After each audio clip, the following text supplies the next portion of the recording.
the leading archive. We have one of the leading archives as well. What makes our archive different than many others is the fact that we collect national materials, not local. So we have the ability to put certain things in context that others might not, but we enjoy very much working with other archives, libraries, and museums around the country and across the world, because it is so important that every LGBTQ story be told, because it's only when all stories are told that we really have an idea of what history is.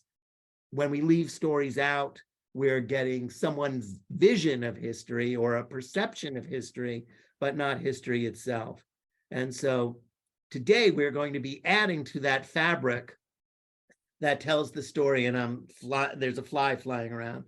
But today we're going to add to that fabric, adding threads to that important historical picture that really gives us an idea of just how complicated and how universal humanity is, even when it's in its least positive human form. So I bring in Erik Rebain, whose book, Arrested Adolescence, The Secret Life of Nathan Leopold, which is already available, and you should certainly consider getting a copy, and we'll show this again later. But I want to start with welcome, Erik, and thank you for joining us. Erik is in Chicago, which ironically is where this crime took place. So put two and two together, folks, and see where that leads. So Erik, you work at a newspaper in the archives, I take it. A newspaper that probably had in its archives a fair amount of information because they covered this case. And to some extent, a lot of people picked up their information from that newspaper, and then it found its way into other newspapers and onto radio, and clearly was one of the cases that was heard around the world simply because it was rare that two affluent young people, perceived at first and then confirmed being or behaving as homosexuals, because that was the word in those days, would go out and kill a young neighbor, someone that they knew, someone who their families knew. It was really kind of not only shocking, but also probably created a certain sense of fear, in the sense that you can't know anybody well enough to make sure that you're protected, because this is something that would have just been unexpected in that community and in that social world. So how and what made you at all interested in this story? Well, I saw a documentary about it in high school, and it immediately pulled me in the way that I think it pulls a lot of people in. You don't want to know what the motive was. Why did they really do this? You know, they tell you what their reasoning were, but what's the underlying, what was really going on? And then, of course, the relationship, them having this sexual relationship in the 1920s was, that's very fascinating. What was that like for them, navigating those spaces, coming to terms with their sexuality during that time? That was really initially what drew me in. Did you feel that they ever really came to terms with their sexuality? I would say that Leopold did. I don't know about Loeb. It doesn't seem like he came to terms with it. At least he lied a lot, so it's really difficult to tell anything about him. But at least in the 20s, I don't know if he did. Maybe in prison he came to terms with it, but I don't know. And when you say Leopold came to terms with it, he came to terms with it privately and not publicly, or he came to terms with it in some esoteric manner? Because he certainly didn't leave his wife. He certainly didn't go and live a gay lifestyle, whatever that would have meant at that time. But he lived long enough that the world was changing, and he had enough resources that he could go to a place where he could live more comfortably being out than he did here in the United States. So when you say he accepted who he was, what sort of do you mean by that? I guess what I mean is just he knew who he was. Not that he wanted to be, or maybe he, it all depends. What would have happened if he had not gotten caught for this crime? Who knows? Maybe he, as the years went on, he would have been more comfortable being open. But with so much of his reputation on the line, and he can't get paroled if people know that he's gay. He can't get, he might go back to prison. It was still a crime in most states at that time. It was just not feasible for him to come out if he wanted to stay free and he wanted to salvage any amount of his reputation. But even in 1924, he said, I'm homosexual. He knew what that was. He had done the research. He had thought about marriage, but he thought it might not be fair to his wife because he knew who he was. It's just, to me, that's what I meant, is he had that understanding. He knows who he is. And he's going to do what he needs to both maintain his reputation, but still live it, still have sex with men and still be in those communities, that kind of thing. Now, your book introduces very clearly that at least Leopold, if not Loeb as well, were hedonists, and believed that whatever he did and the reasons for doing it was to make him feel good. And he says, if it means killing a kid, and it brings me great joy, then it's worth it. And I'm not going to feel bad about it. It's sort of bizarre in the sense that to some extent, he was led down this path by Loeb, who really did want to experience murder. It wasn't clear from Leopold's past that that was really something that ever entered his mind as the next step in the challenges that he needed to get that happiness level. He wasn't as extreme. So what led him to be led? Well, I think so. The idea of the Frank's crime that eventually, that they were caught for and arrested for and everything, that started as Loeb saying, let's kill this guy I don't like.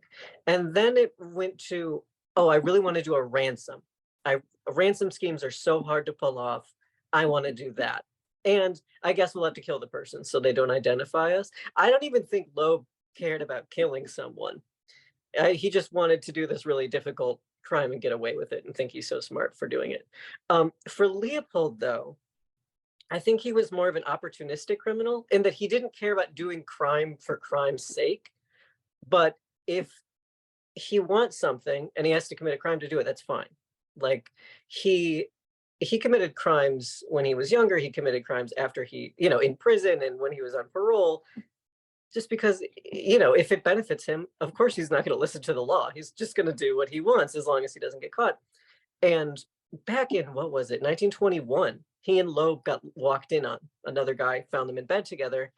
And Leopold would fantasize about torturing, raping, and killing this guy because he spread these rumors about him. And that was something back, that was something that Leopold wanted to do back in the day. They didn't do it because this guy told people what he saw and people knew about it. And so they couldn't figure out a way to do it that wouldn't make them look guilty because they had a very clear motive. But yeah, I don't think murder mattered to him. I don't think he cared. It was just, if I want to do this and it's going to make me happy, then I'm going to do it. And with the Frank's crime, it really was just like, okay, Loeb wants to do this, and he's my friend, so I'll do it. He goes on birding trips with me, so I'll kill somebody with him. It just didn't matter to him, and it's fun. You get around the police and you do all these, you get some money out of it. But they were very sloppy. They were, yeah. It's so funny because they're so meticulous in some aspects of it. They're going through all this trouble to rent the car first to make sure they don't have any trouble on the day of. And they set up these fake identities and they get a hotel room and they check in the stuff and they get mail sent to this place so they can show the address to the rent-a-car company. And just all this planning. And then they throw the chisel out, on their block, just the murder weapon, just throw it out of the car. The glasses were dropped. It was sloppy in some ways and meticulous in others. It just wasn't consistent. Well, and that was back then. I mean, with the Mhm. technology that police have today, they would have been caught much, much more quickly. Mhm. So they weren't sloppy in certain respects for the time, Mhm. Yes, that's good to keep in context. but they certainly weren't doing the perfect crime. No, no, not even close. And there is throughout the entire book uh, a certain ambivalence on the side of Loeb in terms of if he even wants to be around Leopold, Mhm. let Mhm. alone would consider him a friend, would consider him an accomplice, would consider him anything but an annoyance. And Well, I wouldn't say that. I wouldn't say that. I mean, for if someone annoys you that much, I don't think you spend that much time with them. I don't think you spend years and years. I don't think you keep track of them in prison when you don't have to. I do think there was a friendship there. but Or what he kind was a huge but, masochist. I don't know. but what kind of friendship was it? I mean, it wasn't equal. Well, Leopold definitely was like obsessively in love with Loeb, and Loeb did not feel the same. But I think on a friendship level, it's hard to tell, but it's possible that they were mutual friends, that they just enjoyed each other's company, that this is someone they could open up about things that they couldn't open up about to anybody else. They liked the same kind of things. They both came from similar backgrounds. Um, and once they were in prison, nobody knew what their life had been like except for the two of them. Like they were so separated from the other prisoners in terms of, wealth and education, from most of the prisoners. And this huge public trial that they had to go through together. Um, Sorry, that's my cat, if you can hear him. But yeah, it is hard to tell though, because we have so little evidence from Loeb of what his real feelings were towards Leopold. There's things that he did for him. He stayed by his side when Leopold got surgery, and he wrote him a nice little birthday card in prison. And it just seems like there was a closeness, but maybe there wasn't. Maybe he was lying. Maybe he was just trying to get something from him. Loeb is impossible. I don't know anything about him. No, it's just Leopold was much more gregarious in that way. And yet Loeb was the one who people liked. Hmm. Hmm. Leopold could be very, if he didn't like you, you know it. With Loeb, he was more two-faced, is it better or worse? In that he'll be really nice to your face and then talk about you behind your back. Where Leopold, if he thinks you're below him and he's not giving you the time of day. So how did Leopold survive prison? It's odd. It's a mix of adapting to it, adopting the hoodlum code, as he calls it, like the rules of prison. You don't snitch, you don't do certain things, you never talk to guards in certain ways, and he also had money, which helps because if you got money in prison, you're gonna make some friends. It doesn't matter what your personality is like.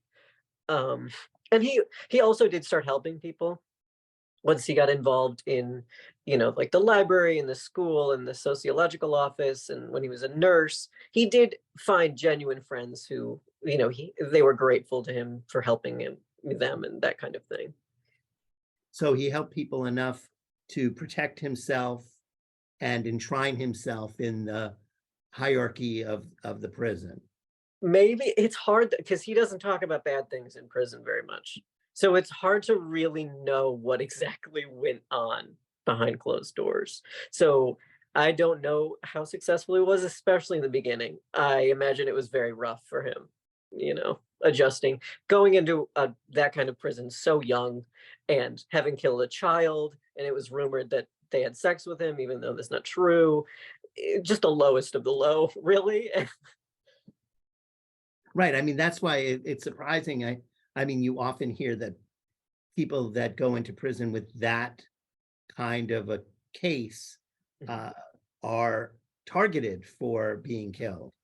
And in a Chicago prison that was very overcrowded, uh, not sanitary, uh, Mhm. the tensions had to have run high. There is no question that the prison guards were not well trained. Mm. So you would think that their life expectancy would have been short. Yeah, I don't know, because there's so much unknown about that time. There are talks of fights. Leopold does talk a little bit about rape attempts. Loeb also, he got measles at one point and had to go to the hospital. And he, in his delirium, was talking about how afraid he was of rape attempts and things like that. So it does seem like that was definitely either, practiced on them, or just something that they knew was a very real threat. So.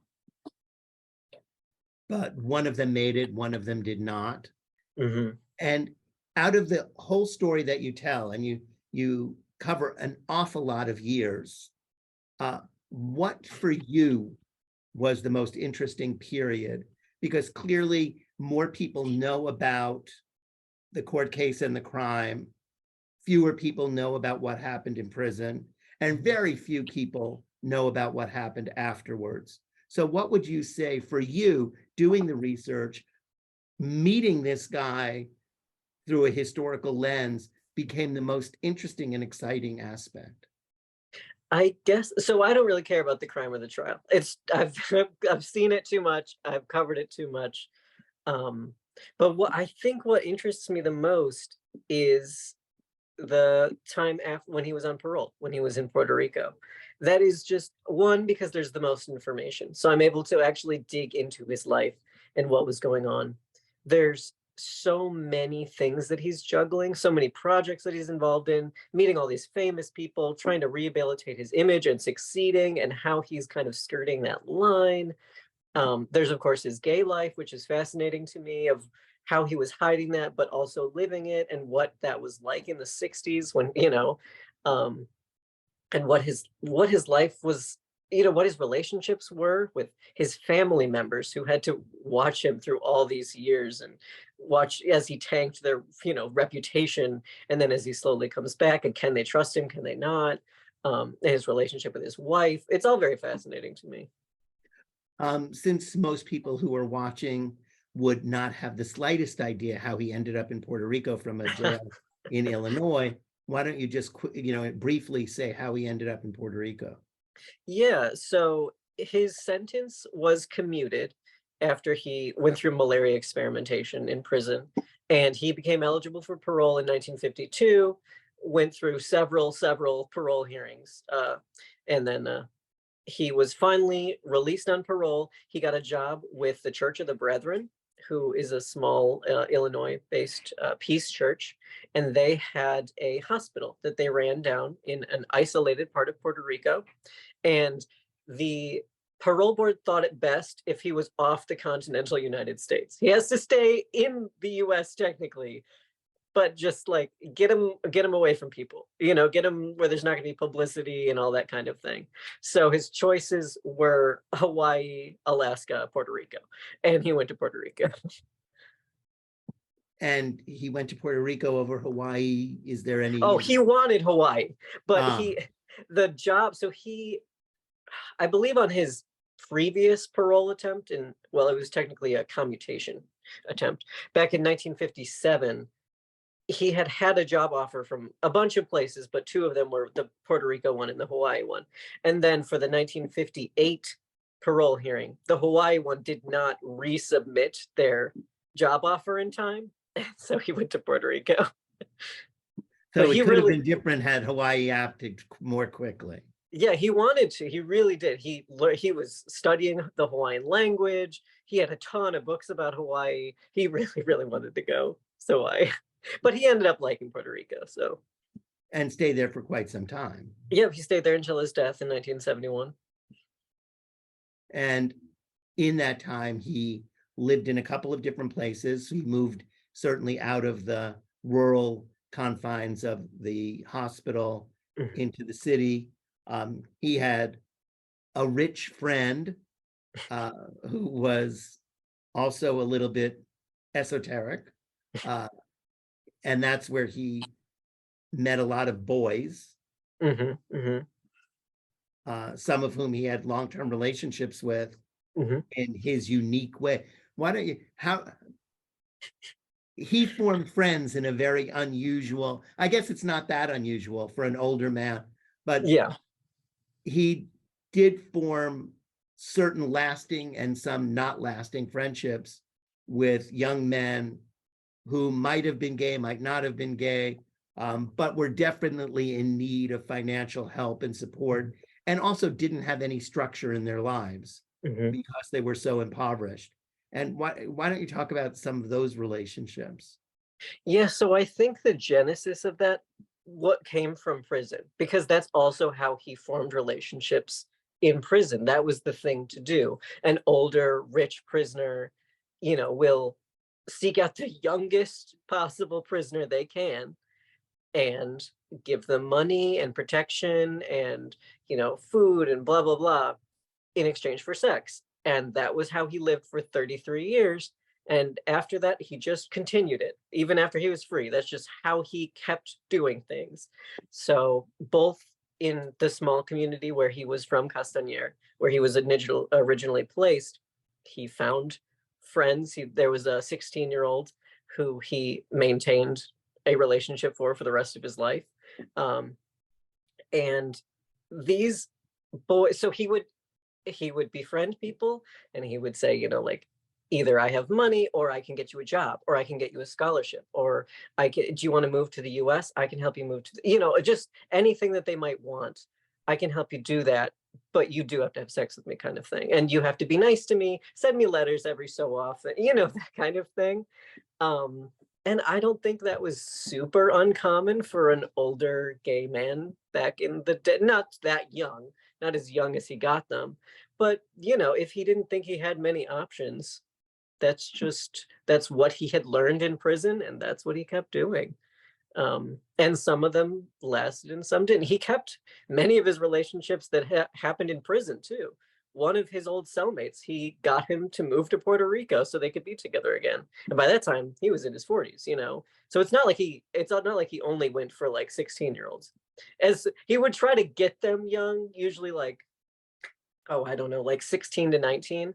But then he's staying with them as long as they'll take him, as long as they don't do anything that he doesn't like, he'll keep them. So Well, that's just kind of how we live. how many did he have going on at any one time? Oh, it's hard to say because he didn't donate most of those letters. Yeah, I don't know if he even kept a lot of them. I don't know if they exchanged a ton of, I'm sure the ones he just picked up at bars, they wouldn't leave physical evidence that I would be able to find to know about. But it's hard to even quantify because like the he had one guy who was in prison for most of their relationship. They were not even on the same, place. He was in Illinois and then he was in Iowa. But they kept corresponding and it was understood that when they met up, they would have sex again and they would continue their relationship. But of course, he's also going to be just out with any hustler he can buy, anyone who wants, and at that time, if you were under 18 in Puerto Rico, you really weren't working. So some of these guys who had no money, this is all they could do. Like if they want to earn money for either their families or themselves, you got to sell your body. That's how I've seen it described by them at the time. So Now, the one who you were just talking about from his prison days uh, went off to get and got married. And is that the one where the youngest child became like a step grandchild to him? Yeah, Davey. I was talking about Paul, which was a later one. Dave, so there's a guy named Dave Fulford that he was in a relationship with Leopold in the 30s and 40s in prison. And then he got out, got married, had 3 kids, and his youngest child was named he was named Dave Jr. But he said, I consider naming him after you. I consider naming him Nathan Leonard. And Leopold said, I'm going to pretend that you did name him. One, I'm glad that you didn't because I hate the name Nathan. It's terrible to give that to a child. But two, I'm going to pretend that you did name him that and I'm going to treat him like my son. And he kind of did see this boy as like the closest thing he got to his son. I mean, he did call his sexual partners his sons, but this was like the closest to like an actual son. Who he did not have sex Who with. we did not have sex with. But, and how far did the support go for this kid? You know, it's funny because he says like, "Oh yeah, I think of you as my son," but he only saw him a handful of times in his whole life. He, you know, if he was going to the States, he would spend a day with him, you know, like taking him out. We'll go to an amusement park, or I'll buy you a guitar that you want, you know, like, and we'll go eat some food. But there's not that much, you know, going on there. And the boy Davy, came to visit him in Puerto Rico twice, and he stayed there for a week or two. But that's really the extent of their relationship. They didn't talk that much, you know, it's not like a parent-child relationship at all. I mean, unless you're an absent father, I guess. Well, it sort of was like the distant uncle. More like that. It really was more like that, yeah. And there were people that he did give money to go to school, Mhm, and there were people who he set up to be in his will. Some of which them his he wife took out, wife not pleased about that. which he contested. Mhm, mhm. Um, but then they had a very peculiar relationship. And how much did she know going into the marriage of what I he was think like? going in, she did not. Well, she knew about his past, of course. She knew about the murder and everything like that. I really don't think that she knew he was gay. I think it was just something because at that time, it was thought of often homosexuality was thought of something that you do maybe when you're a teenager and then you grow out of it, you know? And so I think that's how it was pitched to her, you know, kind of like, look, I had this relationship with Loeb in my past. That's the only relationship I've ever had with a guy. I grew out of it. And, you know, so I'm, And was that because he needed her in order to get his parole and to get it out of that and to become free again? So he needed her more than he needed to be honest. it is so I think it was a multitude of reasons. You know, he did try to use their wedding to force the parole board to release him early. Um, and that didn't work. Um, so but they still got married. It was like he told them, I don't want to, because he had to do 5 years of parole. Once after he was freed, he had to do 5 years of parole. And he tried several times to get them to release him early. And at one point in 1961, he's like, "Look, I'm not getting married. I want to get married, but I can't. I'm not doing it unless you release me. I want to get married as a free man." And they said no, and he got married anyway. But I think he wanted the respectability. That's a very easy way. It's a very easy shorthand to say, "Oh, he's got his life together. He's married. He's settled down." You know, he also wanted a home. He wanted someone to cook and clean for him. You know, kind of thing. And yeah, he wanted a beard. So, and it worked for a while, you know. I mean, I think he did also like her company, at least in the beginning. I think they kind of got on each other's nerves eventually, but in the beginning they were friends and they did a lot of things together. They went on dates a lot, but they also did a lot of fundraising and that kind of thing together. They were both Jewish. You know, they had things in common. And she enjoyed all of those things because they gave her a certain social cachet as well. I believe that's yeah. And I'm not some of his friends and family thought that maybe she thought he had a lot of money that she wanted to kind of get in on, you know. But I don't know that for sure. But I do think she did like the social aspect of it. I mean, he certainly was a celebrity. Yes, yes, he was.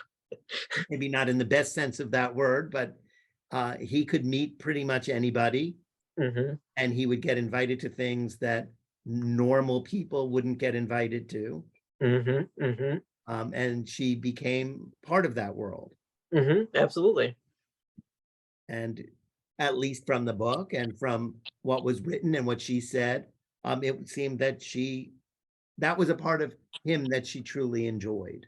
Hmm. Hmm. And I do think she liked him for the things that he did and the kind of person he was and him helping people.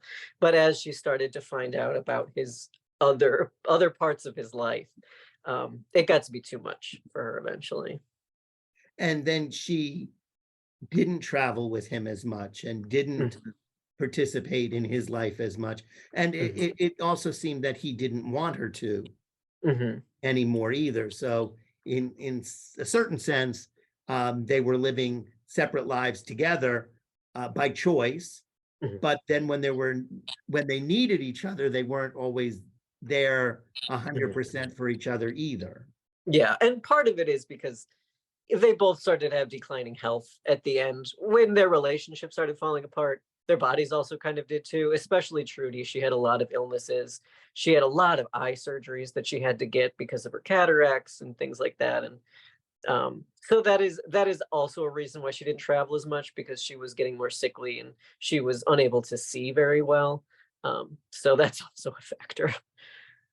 So yes, so their health could have, and the way it influenced their lives could have also had an adverse effect on their ability to get along.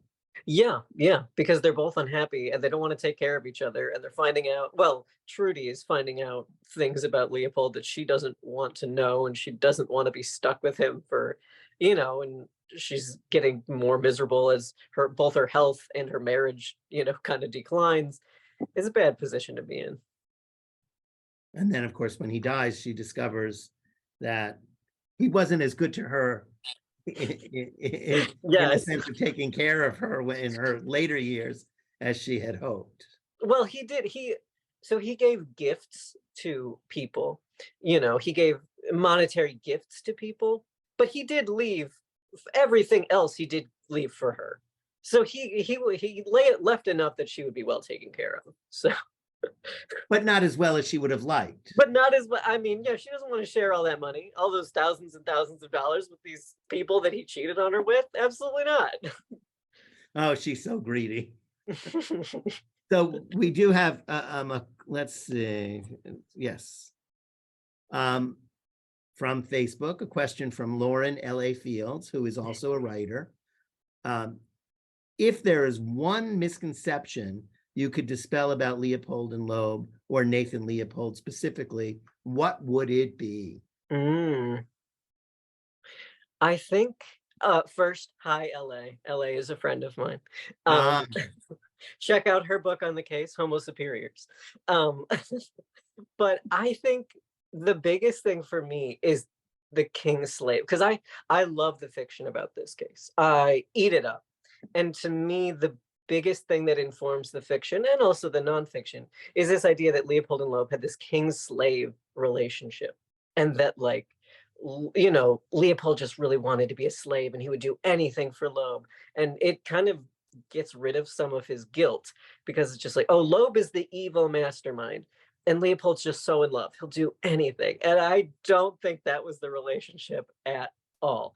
One, like, the idea of the king slave thing was a misunderstanding from the get-go. It's something that Leopold told psychiatrists who talked to him in 1924, and he said, I was the king in most of my fantasies, in my sexual fantasies. He's just talking sexual fantasies. He's not talking about things that he acted out or even told anyone before the psychiatrists.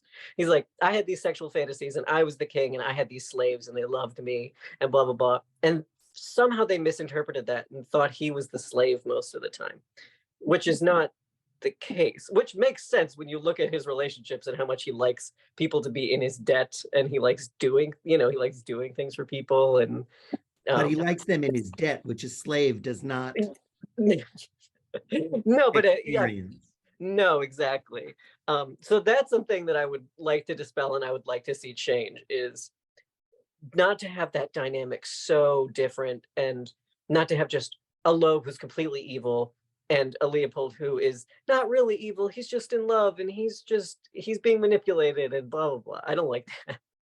Right. I mean, I don't get the feeling that he was easily manipulated ever. No, no, no. I mean, he could be coaxed into doing things that he might not have thought of, but I didn't get the impression from what he wrote, what he said, what he did, and certainly the context that you put it in, that he was easily manipulated into doing things that he absolutely didn't want to do. He was much better at getting other people to do what he wanted them That's to what he's a much better manipulator, I think. Yeah, I would agree with that. And he would do anything to manipulate. How much Yeah, does he it had, cost? I've got that money. That's no problem.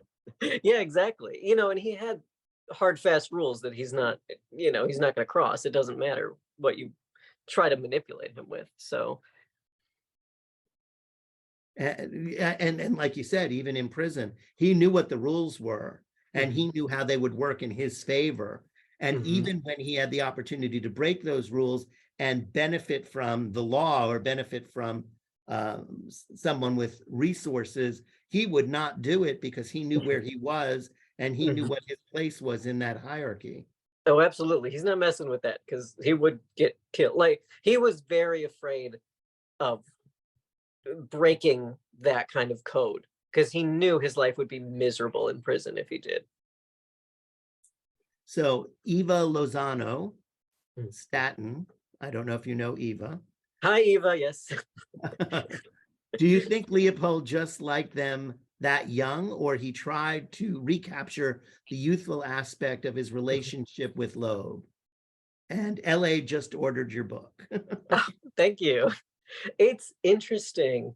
I don't know if he had Loeb in mind when he was going after younger people, because he already did it in prison when Loeb was still alive. He followed the kind of what was going on in prison, just the kind of norms of prison, in that you would go after younger prisoners, 19, 20 years old, those kind of people. And then it just kind of got younger. I've never seen him talk about why he goes so young, because a lot of the material I have comes from papers and letters that he donated, and he is not going to donate anything like that. Um, um, I was going to say something else, and now I forgot. It was probably Oh, he was extremely nostalgic for when he was a teenager, from before he got caught. And so it's possible he was trying to capture a little bit of that.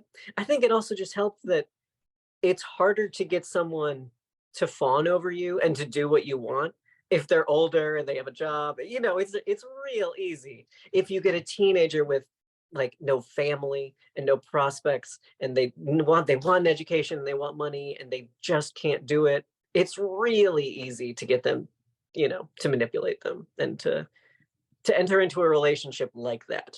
It's a lot harder to do if you're trying to go after like a 35-year-old. Julian Boughton wants to know, is there anything in particular that inspired you to write the book? Oh, hi, Julian. Yes. When I started doing this research, I did not plan to write a book. I just wanted to know more about the case. And at the time, I believed the currently accepted, ideas about it, that there was this, very Loeb was evil, Leopold was good, and Leopold rehabilitated himself. He became a good guy in prison and that kind of thing. That's what I believed, because that's what I had read and that's what I saw in documentaries and books and things. And then reading through Leopold's papers, I came across the letters that he and a man named Robert Claiborne exchanged. And Robert Claiborne was a gay man also living in Puerto Rico. And he's very clearly talked about, there was one specific letter where Leopold asks, because Claiborne lived on a coffee farm and he had houseboys who stayed there and worked for him. And they were boys. Yeah, and they were boys. They were teenagers. And so Leopold asks if one of them is still working there, and Claiborne says no. And he's like, it's hard for me to get help. Next time you come out, can you bring a 14 to 15-year-old and leave him here? And that made me sick in the art. I just felt cold and disgusting. And I said, I think I'm going to have to look into this more. Like, I don't think this guy is who I thought he was, and I don't think people know who he was. Because there is this idea that he rehabilitated, and he moved to Puerto Rico and he got married and he got a master's degree, and he did research and he taught, and then he died and he was great. And that was not who I was finding. And I thought I might have to tell this story because it's not getting told. And in your book, this is from Alba, in your book, you show a letter from Leopold. It's like old Holmes week. And in your book, you show a letter from Leopold talking about how attitudes towards homosexuality had changed Mhm. since he was young. Can you talk a little bit about what are some of the things that changed since the trial in 1924? Yes. Hi, Elba. Thank you. So a lot of things had changed. It was being decriminalized at the time that he wrote that letter. It had already homosexuality had been decriminalized in Illinois. So that's pretty cool. It had just there was becoming more of an awareness. Back in the 20s, I mean, you weren't going to find. I mean, Leopold. There were. I'm going off here, but there were dozens of gay bars in Puerto Rico when Leopold was living there. You would not find that in the 20s. That was just not happening. It was just, you were able, it was still not accepted, but you could talk about it a little more. There were more books being written about it, fiction and nonfiction. There were more studies about it. There were positive books saying, like, look, this is fine, actually. It's just another way to be. It's okay. You know, it's not a disorder. We don't need all of the kind of medical books. That used to be the only place you could find information about homosexuality. And it was just, there was more of a community coming into existence. There was more of an acceptance among the general public, an acceptance and even knowledge that it exists, you know, because I feel like in the 20s, a lot of people wouldn't have even thought about that even existing. So I think those are the kinds of changes that he saw.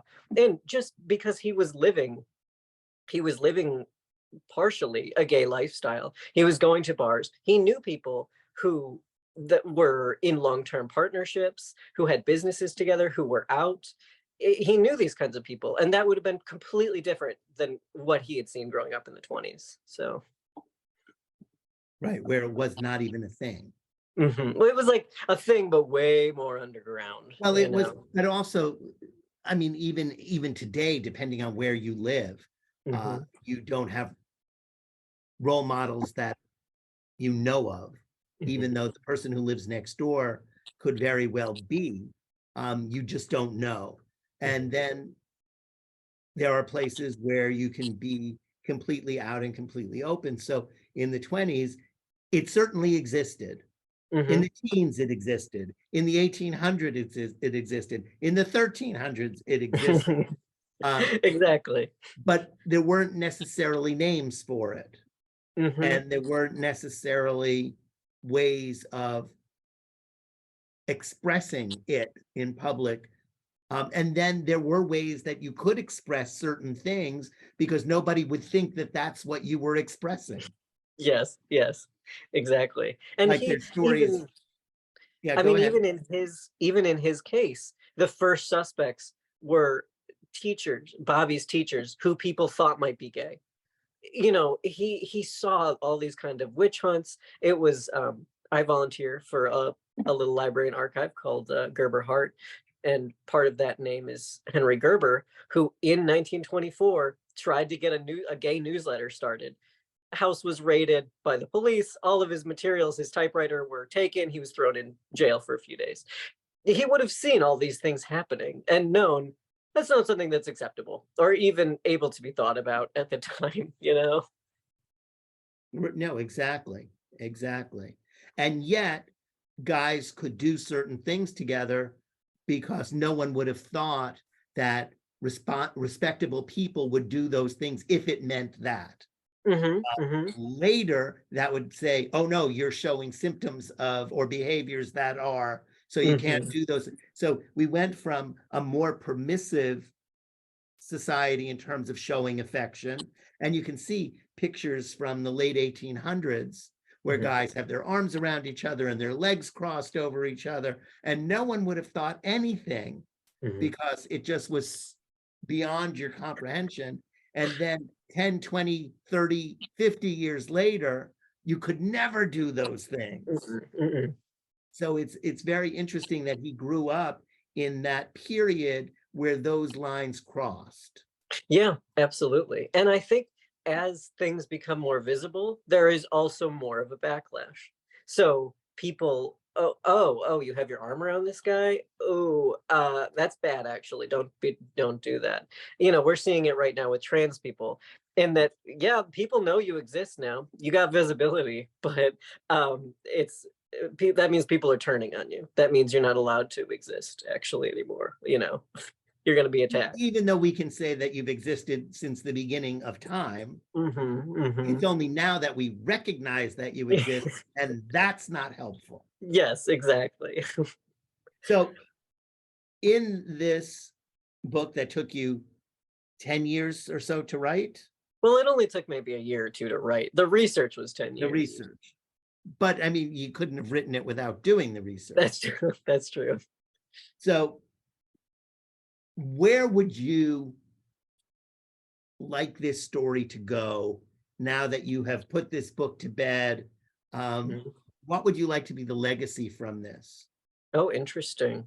I think it would be cool if people took from this that there is more to look at after the crime and trial, that it's worth looking into the later life, even if you're only talking about the crime and trial. I think who Leopold and Loeb became helps you understand who they were during that time. So I would just love if there was more of that, more of, and as I say, the what is known about them tends to be, there's a lot of misconceptions about this case, both in the general sense of like evil Loeb and sweet, shy, quiet, Leopold, who it was not like that, but also just like factual things that people get wrong. There's this idea that Bobby was Loeb's second cousin, which isn't true.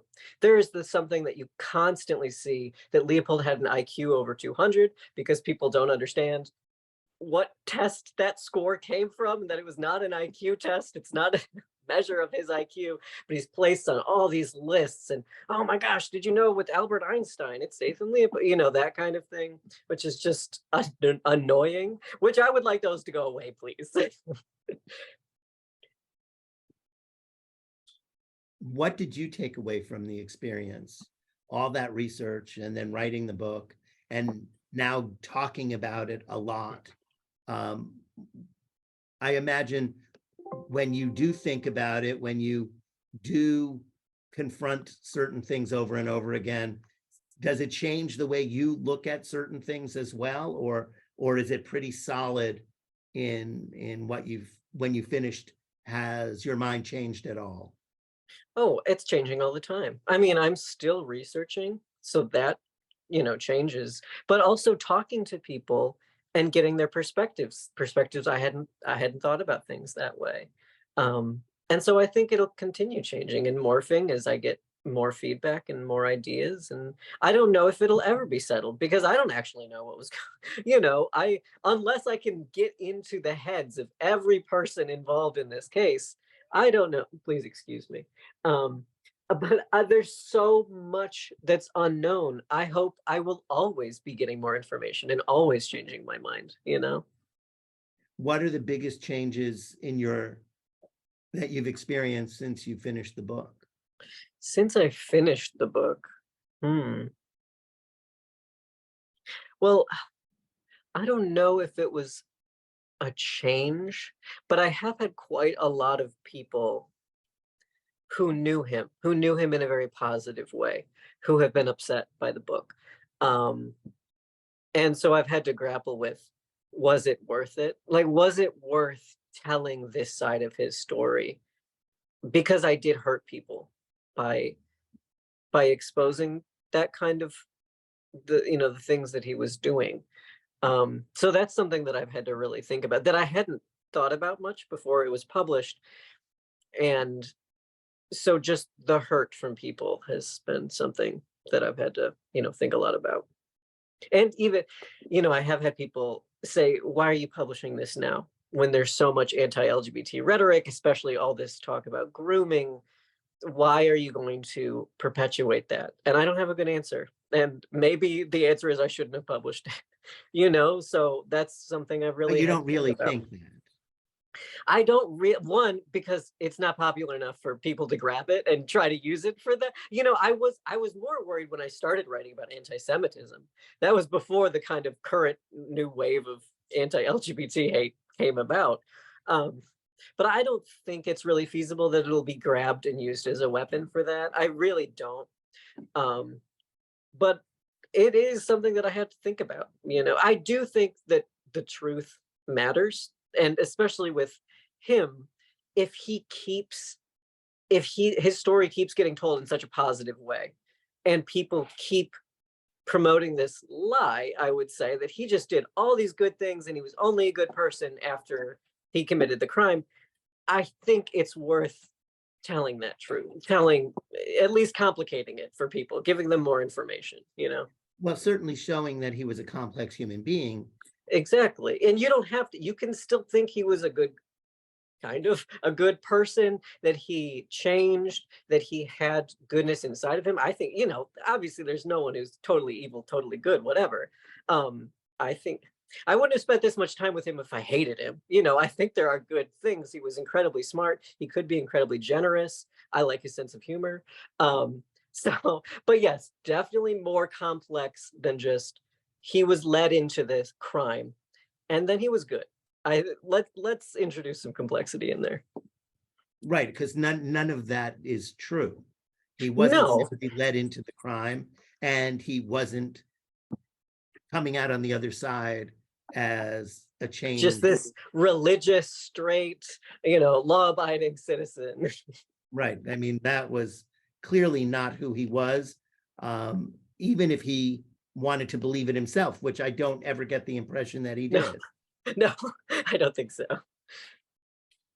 Um, who would you cast? This is from Eva. Who would you cast as Leopold Loeb in a movie based on your book? Oh, that Well, is Leopold one. Loeb would have a pretty small part, so. That's true. I used to like, he's too old now. I like this guy, Finn Whitrock. I thought he would have been good, but he would maybe be able to play Prison Loeb. But I don't watch a lot of movies or TV, so I don't actually know a lot of actors. I don't know. Good That's a good answer, question. It's a good question. I don't pay but enough it's also attention. a good answer. That means you're doing things rather than watching other people do them. And then Fred Carter wants to know, do you get in, and this you definitely do. Do you get into do you get into Leopold's relatives changing their name to Liebold? I get into a little bit. I actually don't know why they did that. I have never seen an explanation because most of my records are from maybe 1953 to 1970. Those are where the thousands and thousands of letters where I have almost sometimes multiple letters a day. Like that's where that volume comes from. Prison is really spotty, and they changed their names in the 30s, and I just don't have a lot of information from that time. It is really funny though. I don't think I include this in the book, but both Leopold's brothers changed their name. Mike and Sam, both of his brothers, changed their names to Leopold, and Mike changed his whole name because his birth name was actually Foreman Nathan Leopold, and he changed it to Foreman Michael Leopold. Anyway, or Leopold. But Leopold, for his whole life, I don't know if he believed this or so he really liked Mike. That was like his guy, his champion, loved Mike, did not like Sam. Um, and he said only Sam changed his name. Sam was, he was weak. He was scared. He changed his name. He's like, Mike went by Leopold because of that business, but he didn't actually legally change it, but he did. So I don't know what was going on. If he was deluding himself or just trying to tell this story of Mike being so much better than Sam. I don't know what was going on there. But that's the only kind of story I have about that name change. And I guess it doesn't really matter. No, it doesn't. But it would be interesting to know about what the thought process was like from the brothers and them deciding we should change this. And I think it was for Sam, because he started having children and he didn't want them to have that name attached, when they went to school. And Mike didn't have children, very likely, allegedly, because of that stigma of being connected to Nathan. So it would just be fascinating to see those conversations and them deciding that that was the right thing to do, to change their name. And it's not unusual, and it was certainly not unusual in that time frame to change names because of scandal or because of other things, especially people who were in the upper crust in their community.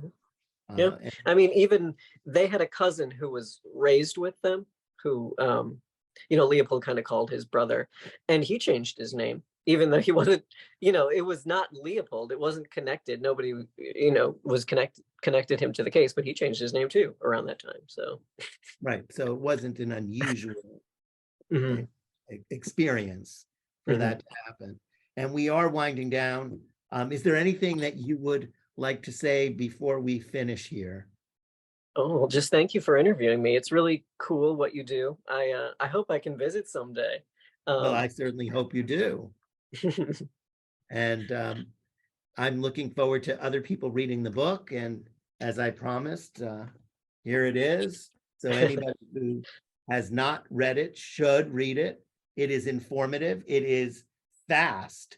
I found that I'm reading it, I'm saying, okay, it's not that quick. And all of a sudden I'm done. And so it surprised me just how easy it was to become immersed. What I liked about it was that I felt that I knew them. And that's not something that's easy for a writer to do. And also, as you said, writing the book, you couldn't have done all that research and whatnot if you didn't like him. And although I did not like him, I found that it was easy not to dislike him either, because every time you would start not to like him, he would do something. And you knew that maybe he wasn't motivated for all the right reasons, but he did something that was still good, and he knew he was doing something good. And he wanted to do something good. He just couldn't separate himself enough from who he had become, or maybe who he was. But it was definitely interesting. And sometimes he even felt bad when he did the wrong thing. Even if he did get angry at some of the wrong people for doing the wrong. Yeah, he's just It's not my fault, it's your fault. Exactly. I mean, he did that a lot. Right, he was so human. And I think you're bringing that out was wonderful, and an important thing for a storyteller of nonfiction to do, because as you said, it allows you to tell the truth in a way that won't protect the people who wanted him to be good, because it made them feel better about him and themselves.